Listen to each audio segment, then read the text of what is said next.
Well, as you can see, I'm back in the kitchen for a little while today. I'm doing my banana pudding for my kids for their birthdays, and I've got a pot of beans cooking, and I've got canner loaded with a load of beans. And if you want to see all these recipes, go back. You'll find those. Actually, I'll attach some of this banana pudding recipe and the canning pinto beans to this video. So if you want to know how to do that, you can watch it.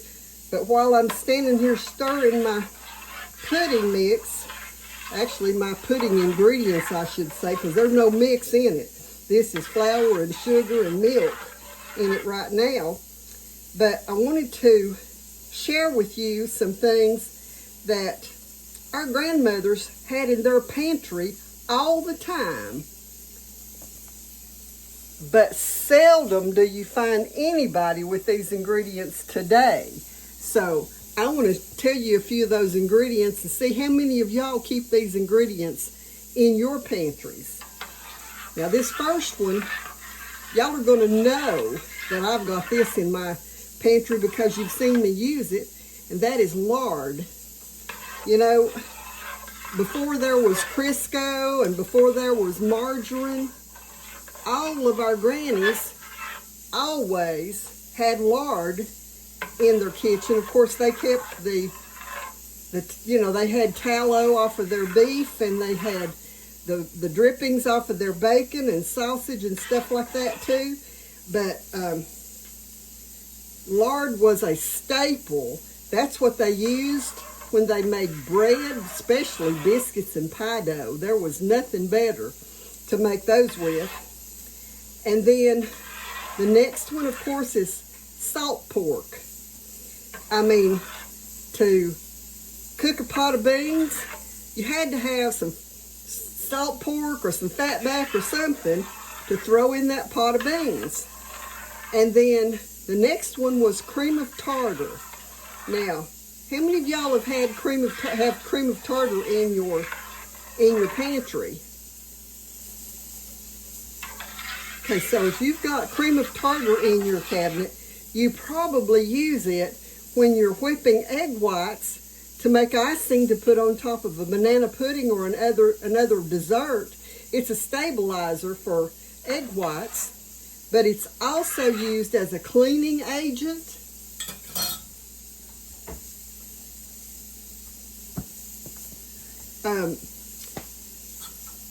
Had to take care of something across the room there for a second, excuse me.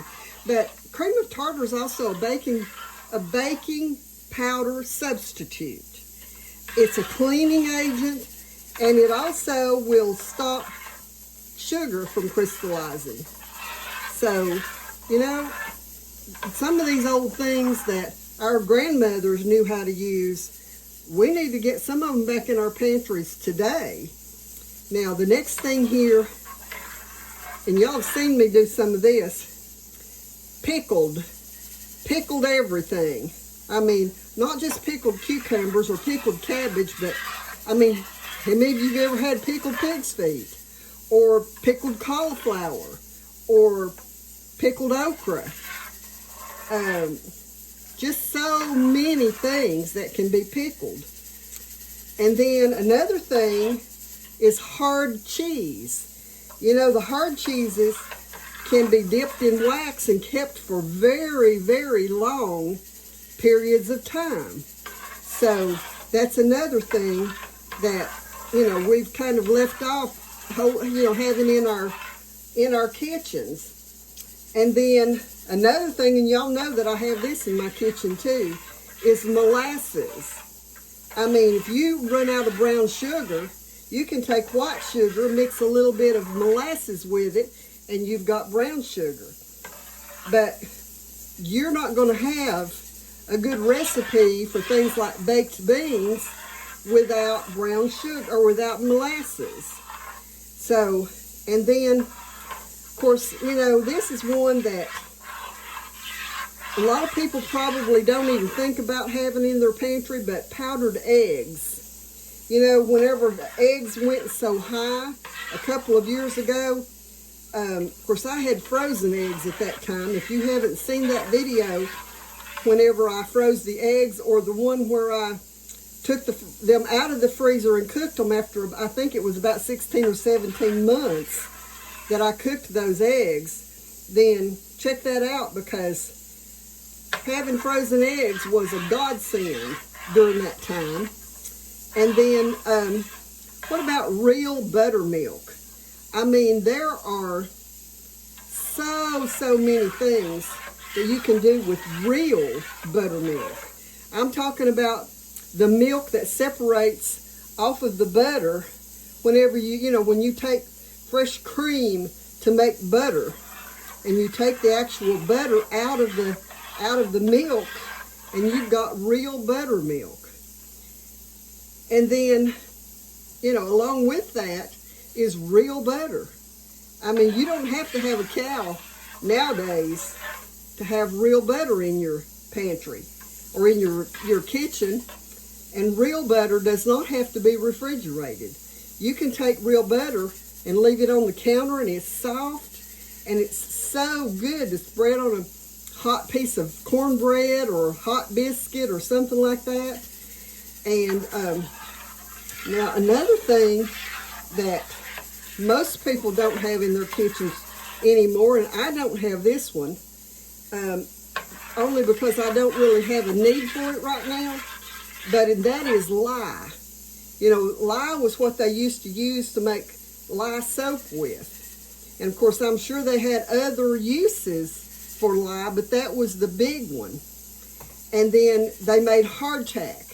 Now, hardtack, when, people lived on a ranch or a big farm or something like that, or they, the men had to be out on, away from the house for the whole day, or maybe sometimes more than a day, they would take hardtack with them, and that was, it was made up of, dried fruits and probably some flour and various different things. I think I actually have a recipe for hardtack. We might do that at some point. But hardtack and jerky would take care of somebody that was working out, away from home for a few days, and, it was good nutrition for them. And then, not many people probably even know about, but chicory. Chicory was something that when people could not get coffee during the Depression, they would use chicory instead of, to supplement or to replace their coffee. And then sassafras root. Now, I can remember when I was a child, when my dad would get sassafras root and make a tea with it. That's a medicinal thing, but it's also just a tea that a lot of people liked to drink. And then evaporated milk. Now, that's something I keep on the shelf all the time because it's shelf-stable milk. It's a little bit thicker than, it's called evaporated for a reason, because it's had some of the water evaporated out of the milk. And so that's a good way. You can add a little bit of water back to it and use it in recipes just like you would use fresh milk. And then another one, the various different kinds of oils that people kept in their pantries. Things like, of course, most of us know about olive oil, but what about cod liver oil or castor oil? Those were all things that were used. They were carrier oils for tinctures and medicines and things like that. And of course, when somebody got sick, lots of times they got a dose of castor oil or cod liver oil. So another thing that was in our grandmother's pantries, maybe our great-grandmother's pantries, was something called saleratus. I'm not sure if I'm pronouncing that right, but it was a substitute for, it was a leavening agent that was used in place of like your baking soda or something like that. So, and then, of course, another thing that was used a whole lot back then was unflavored gelatin. unflavored gelatin would have been used not just like we do gelatins nowadays for a fruit dish to make a jello with a fruit dish, but lots of times they used it with meats and other things like that. Calling it this was one thing I had never heard of, was junket tablets. And of course, many people who make cheeses have heard of rennet, but I had never heard of it called junket tablets before. But junket tablets were used for curding milk and making desserts and for cheese production. The next thing on my list is pearl ash. There again, that was another thing that was used as a leavening agent, but it was also used in glass making and in industrial alkali. So there are some things that, you know, if we ever got to a point where we couldn't get the things that we're used to, we would know what to use instead in order to have the same outcome, like with our breads and things like that. Now, the last thing on my list of things that our grandmothers would have had in their pantry is brewer's yeast. But nutritional supplement is what brewer's yeast is used for. It's very rich in vitamin B, protein, it has chromium, and it's a good thing for blood sugar management. So, you know, it might help you with your blood sugar. It's also a good immune support.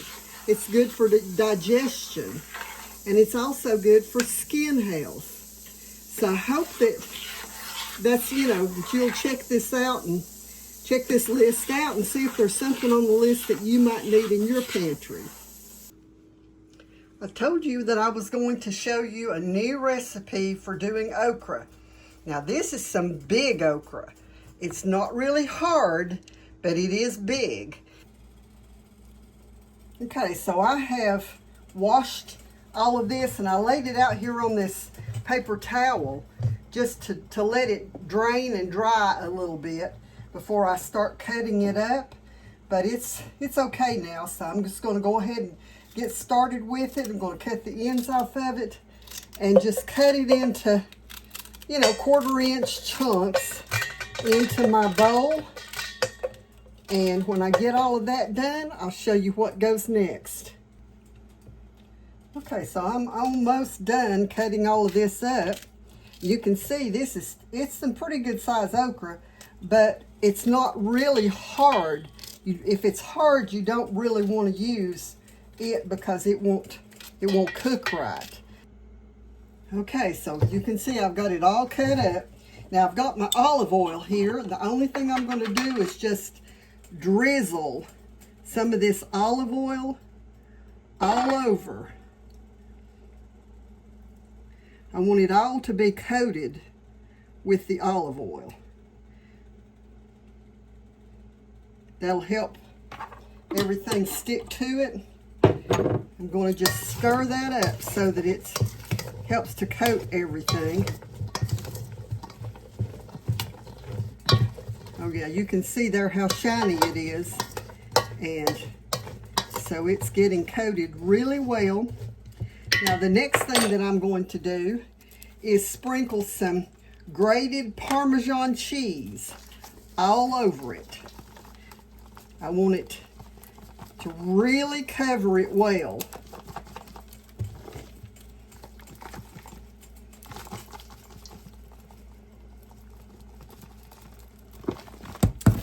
And then I'm going to add some salt.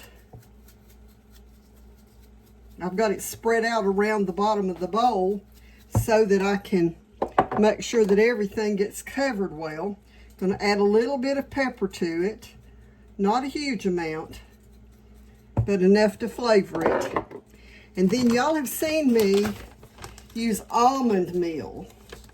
Now, y'all know that my husband is diabetic and we try a lot of things to prevent him having to eat something that's got breading on it. But almonds are not bread. So I've got this is a 1/4 cup See how much that covers. Probably going to take about a half a cup to coat it real well.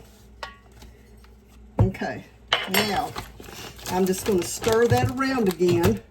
Just make sure that all of that okra gets coated well. Now this is not going to have a crispy outside quite like it does when you fry it. But you can see that it's getting coated with that almond meal and with the Parmesan cheese really well. Okay, I'm going to sprinkle just a little bit more of the Parmesan on it. I want it coated just a bit better than what it is.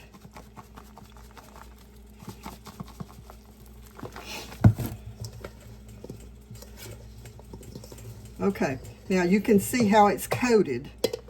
And now, all I'm going to do is put this in the oven at 400 degrees until it's tender and until that outside turns a little bit brown. And then I'll bring you back and show you what it looks like. You can see that we have already been in this okra. I'm telling you, this is diabetic okra, and it is so good. I've been going over and getting a bite of it like that. My husband loved it. You know, so if you're diabetic and you like okra, this is the way to fix it. I hope you stayed with me through the video today.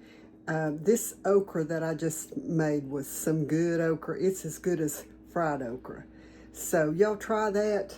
And of course I made pinto beans and cornbread, and although it's not really cornbread, it's more almond bread. So go back and watch that video. And then we canned pinto beans today, and I'm worn out. So I'm going to sit down and I'm going to eat, and I'm going to say, Jesus loves you and God bless you till the next time.